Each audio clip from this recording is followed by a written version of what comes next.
We're here in the beautiful Malta and we meet interesting people like Adam Beck from Blockstream. How are you doing, Adam? Good. It's pretty nice here this afternoon. Yeah.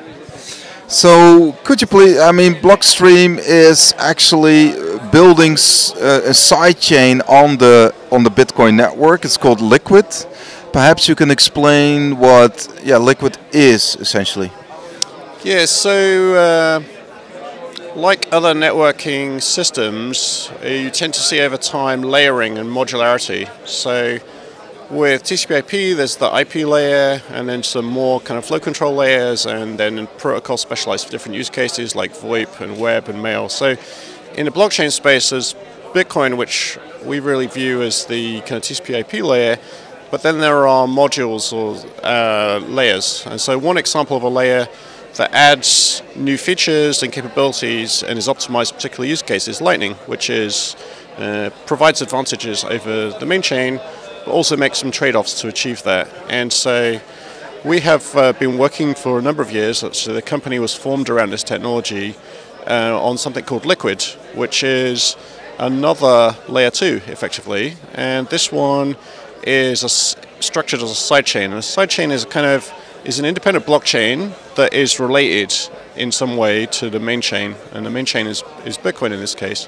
So it's kind of like a blockchain that doesn't have a currency, its own currency, and the native currency of it is Bitcoin itself. So there's a mechanism to move Bitcoin into the sidechain and to move it back out. So there's no kind of price fluctuation between the coins on it because they're Bitcoin and main chain. And then the Liquid sidechain, sidechains in general are then able to add features and extensions and optimize for different use cases. So Liquid is optimized for exchange settlement and traders. So people are using cryptocurrency exchanges to trade. And so it adds support for different asset types so that it can represent stable coins or fiat coins. So Tether, which is related to Bitfinex. So there's iFinex, which owns Tether and Bitfinex.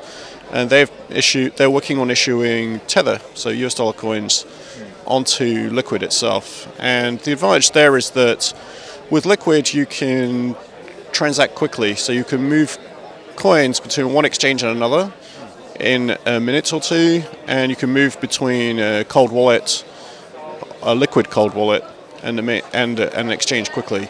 So it's not a mined sidechain, so the blocks come at 1 minute intervals. So there's after 2 confirmations it's final, where in Bitcoin it's probabilistic and the interval's 10 minutes. The other interesting feature it provides is confidentiality. So we have confidential transactions which encrypts information about the transaction, so particularly the type of the transaction. So is it a US dollar coin or a Bitcoin or some other asset? That's not visible to anybody except the people who are transacting. And it also encrypts the number of coins or the value. So people can see that there's a block explorer, and you can run a full node and verify the network, but what you're verifying is the encrypted values add up, and it's done with a form of homomorphic encryption that's efficient and yet enables you to verify that sort of encrypted 8 adds up to encrypted 5 plus encrypted 3. If somebody had a coin with 8 coins and then paid somebody 5 coins and took change of 3, so in a block explorer you would see the transaction and encrypted values, but you don't know how much is transacted unless you're part of it.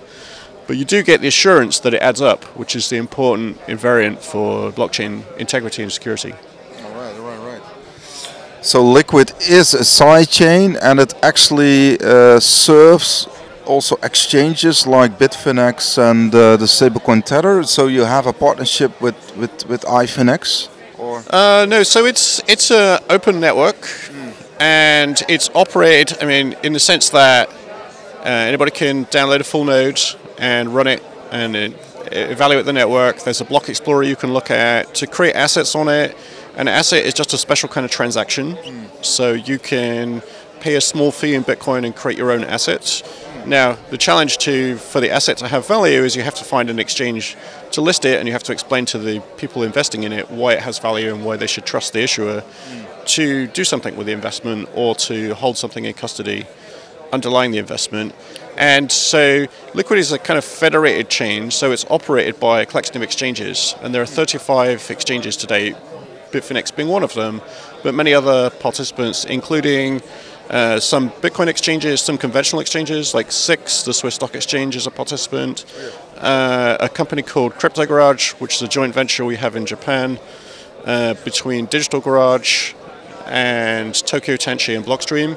That one is working on exchange settlement in Japan using a Japanese yen stablecoin that they have regulatory approval for within the Japanese domestic market. Okay. So, you know,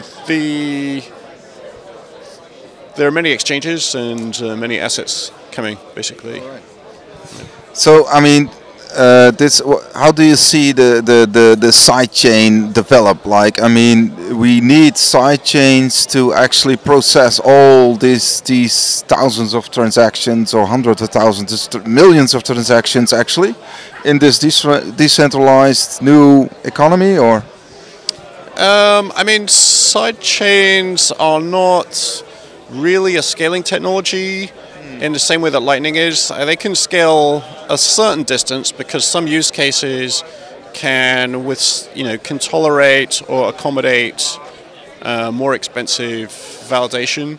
So, for example, Liquid itself is already more expensive to validate than Bitcoin for a couple of reasons. One of them is that the blocks come 10 times as fast, so it can have about 10 times as much data, maybe a bit more.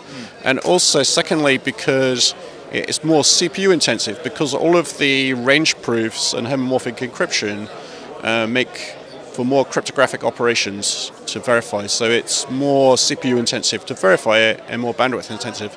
But, you know, there's still going to be a scalability limit at some point, which is, you know, if the parameters are pushed too far, such that, you know, a power user with high-speed internet and a fast desktop computer can't keep up, then it ceases to be functionally an open blockchain, and it becomes more like a federated database or something, right? If only big businesses and data centers can keep up. So there's a bottleneck somewhere there, and it is tuned to, you know, require more resources than Bitcoin uses.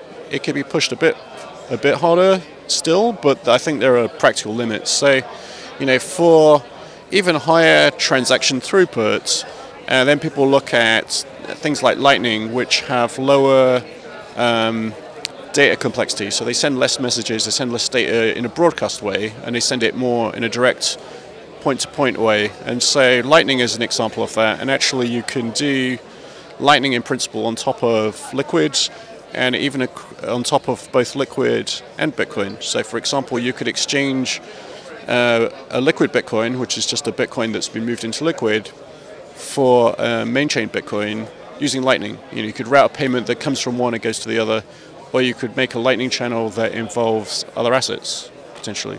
All right. So how would you describe the consensus algorithm of Liquid? I mean, we know, of course, proof of work Bitcoin, proof of stake Ethereum is moving into, or Cardano. How would you describe your type of consensus? So, I mean, it's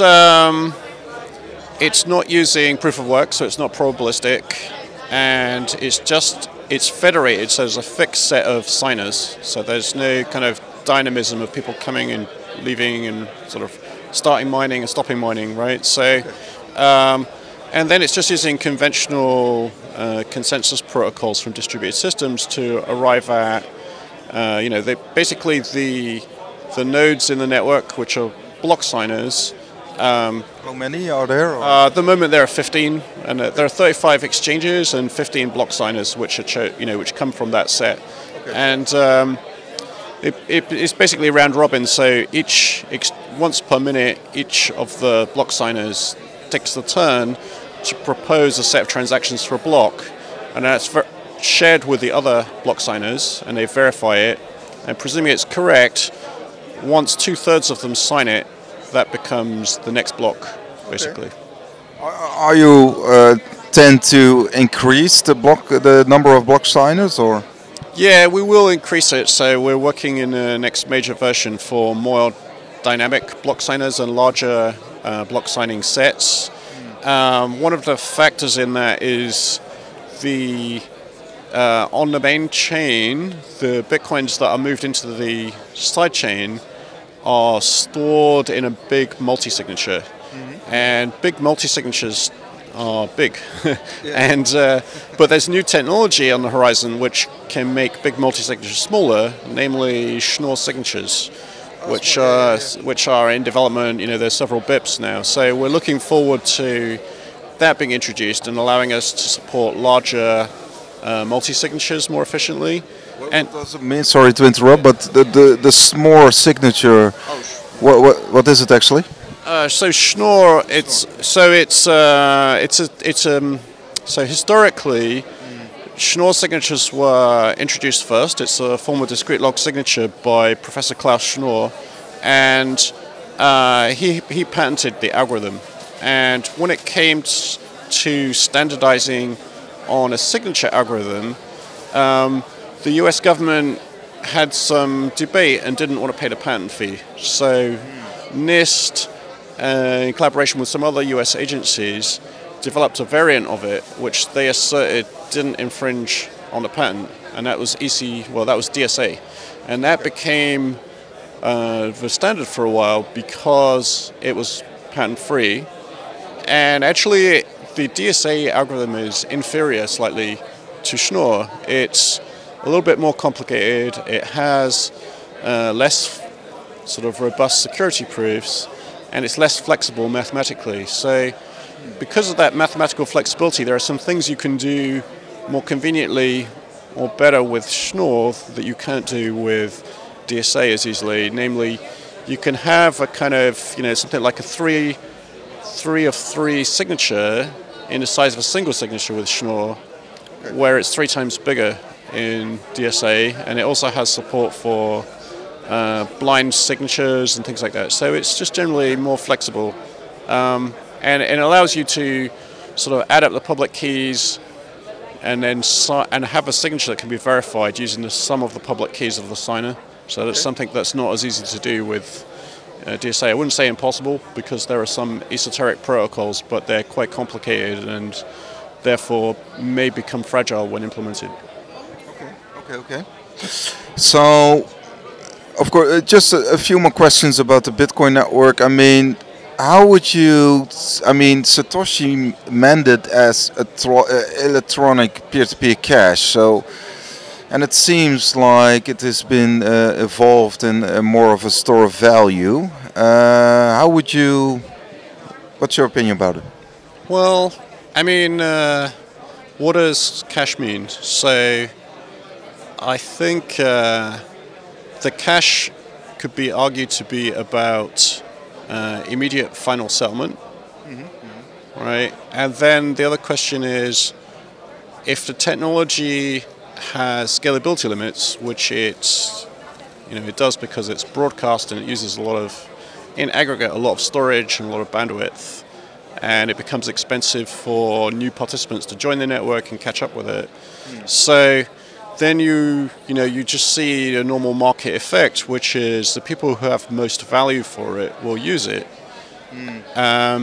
And I would say how you can think about what has more value is a transaction where if the Bitcoin network was down for maintenance, which isn't going to happen because it's continuous operation, but if it was down for maintenance today and you're about to make a Bitcoin transaction, would you wait for tomorrow, or would you pay with a different mechanism? And how hesitant would you be to pay with a different mechanism, or would it be possible to pay with a different mechanism?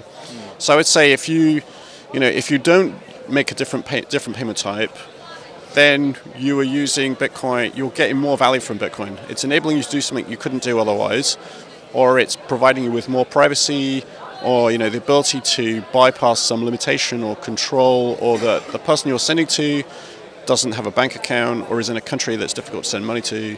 So I think, when things are technologically limited, the things which have highest value tend to get used first. Now, I do think that things like Lightning allow a lot more scale and support more convenient retail transactions, smaller, faster transactions, because they're more immediately final, within a fraction of a second, which isn't generally possible with Bitcoin, because you're always waiting for, you know, 1 or 2 confirmations, which takes a variable amount of time. So, you know, absent Lightning or other scaling tech, you might say it's Bitcoin is. I mean, I think people get kind of distracted by need versus reality, right? So it's a kind of socialist concept that if somebody needs something, it should magically appear, or, you know, that people should be charitable and give it. But if you're facing, you know, a sort of scientific or network bottleneck, you know, the fact that it would be nice to have something doesn't mean it's going to happen. And it's a distributed network with no, you know, company owning or controlling it. So if people have a use case that they see a technical limit that prevents, they have to, you know, contribute the time, build the technology to enable it. And that's what Lightning is, for example, right? So there are a number of companies, Blockstream is one of them, working on an open Lightning protocol. It's very permissionless because it's a layer 2. And that's the way things evolve in Bitcoin. So not by, you know, politics or complaining, but by volunteering and doing. Okay.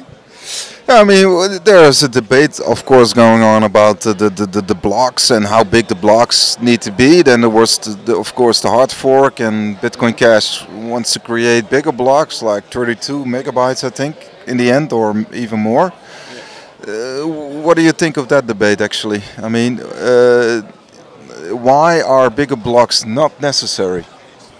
Well, I mean, I think the problem is that if you make the blocks too big, it becomes hard to audit, right? So it's if it takes today power user days to synchronize a new node with, I guess the average size is like 1.3 megabytes. There are some up to 2.3 megabytes, you know, and the block space today is about 220 gigs. It's growing at about 60 gigs a year.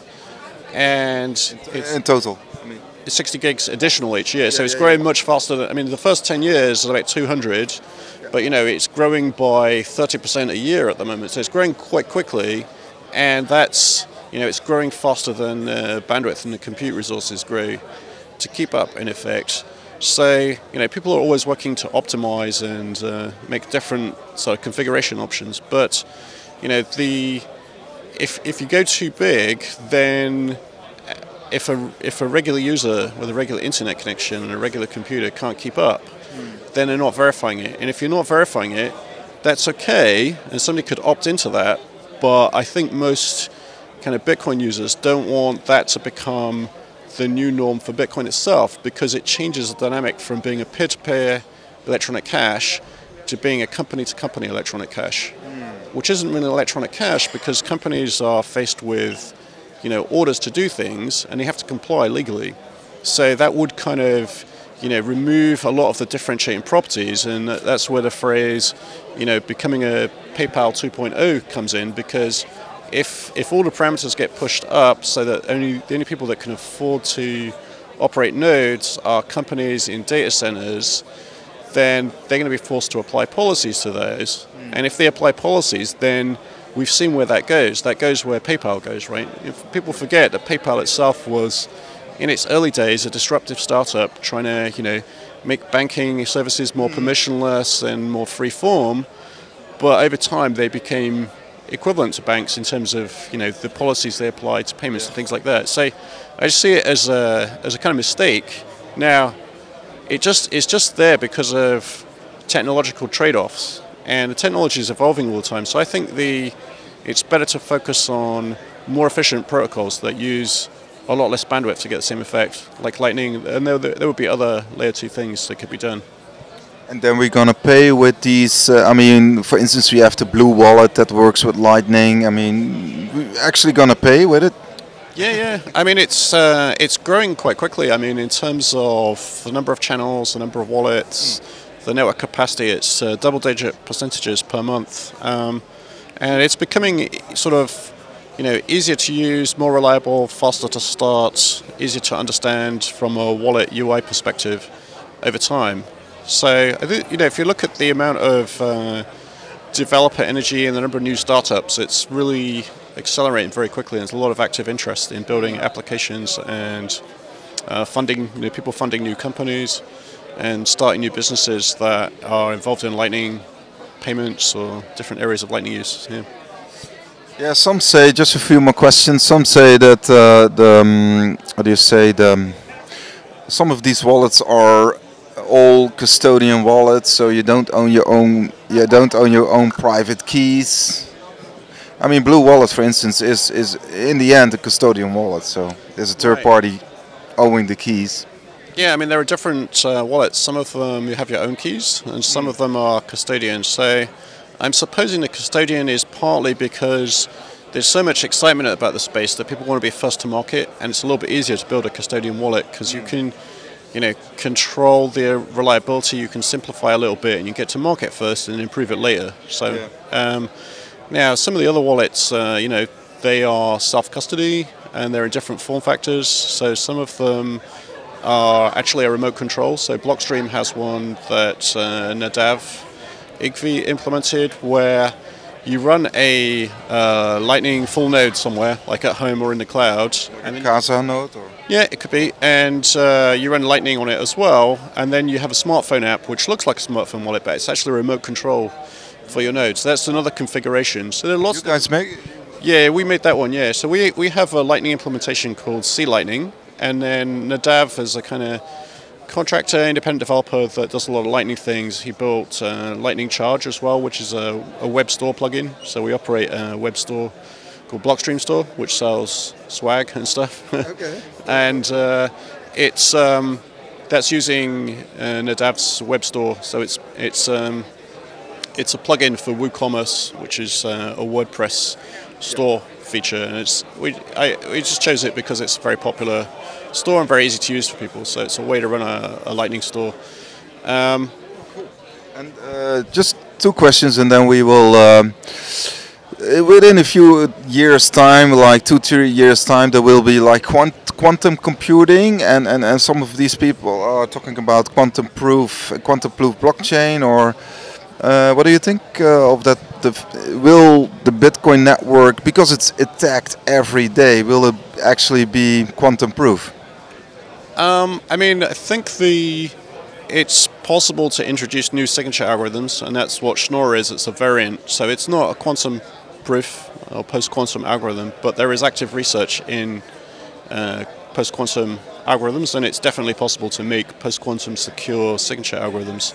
So, and in my view, the quantum computing physical machines are, decades away from being practical and fast enough and scalable enough, and they have lots of different sort of physical challenges to overcome about building machines that are fast enough bits, have coherence enough, cope with the error correction overhead, just maintain the coherence for long enough to do a useful computation. So there's lots of things that have to be achieved in the construction of fast, powerful physical quantum computers that it seems to be quite some time away.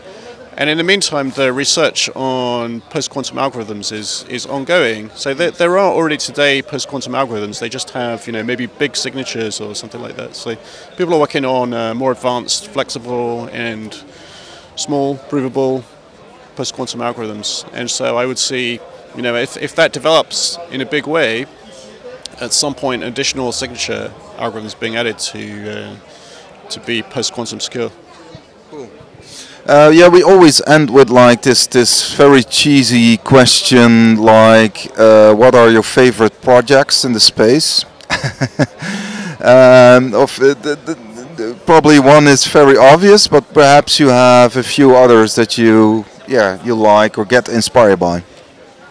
I mean, I do find the fast pace of Lightning development pretty inspiring. It's sort of, it feels a bit like a very early Bitcoin where people were just excited to use it for anything because it was new and fun kind of thing, right? So it has that kind of dynamic because people are finding, building new applications and games and use cases all the time, and many developers get involved, so that's pretty cool. Another thing that I find quite interesting is to make infrastructure that reaches more people. So that's why we started the Blockstream satellite project, which is broadcasting Bitcoin transactions and blocks almost globally, and it gives people a way to receive the Bitcoin transaction data for very low cost. So there's no bandwidth cost. They just need about $100 worth of equipment.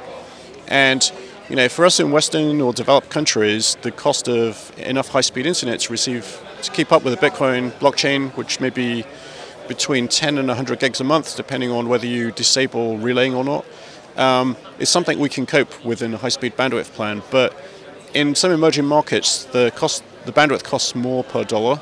I'm sorry, it costs more dollars than it does here, and their average salaries are low too, so lower. So you see the global maps of where Bitcoin nodes are. There are whole countries with no nodes, or a couple of nodes. So I hope this will improve that situation, and that's quite interesting because when we were talking about use cases for electronic money, the emerging markets sometimes have good use cases. Like they have unstable currencies. Maybe they don't have very high access to banks, or the banks are not very trusted, and they have maybe capital controls or economic problems, and so Bitcoin could be quite interesting for them. So the first step we think to achieve that is to make it more possible to run Bitcoin full nodes, and then build infrastructure around it. So we did a project with GoTenor that makes mesh networks, and worked with them to integrate that into the software package that you use to receive the satellite data. Okay. And so a GoTenor is like a small battery-powered device that has 1 to 3 mile hops between the antennas, and so you can cover quite a bit of area with some enthusiasts running these hops, and broadcast transactions through the mesh network and so on. Cool.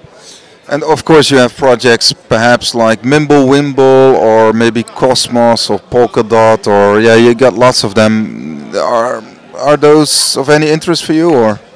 Actually, memberwendel is kind of indirectly related to confidential transactions. So I had proposed confidential transactions under a different name pre-Blockstream, and we went on to implement that, and it has a range proof in it. And actually, at some point during the development, I discussed with Greg Maxwell the observation that you could make a transaction with no signature because the range proof itself would prove ownership.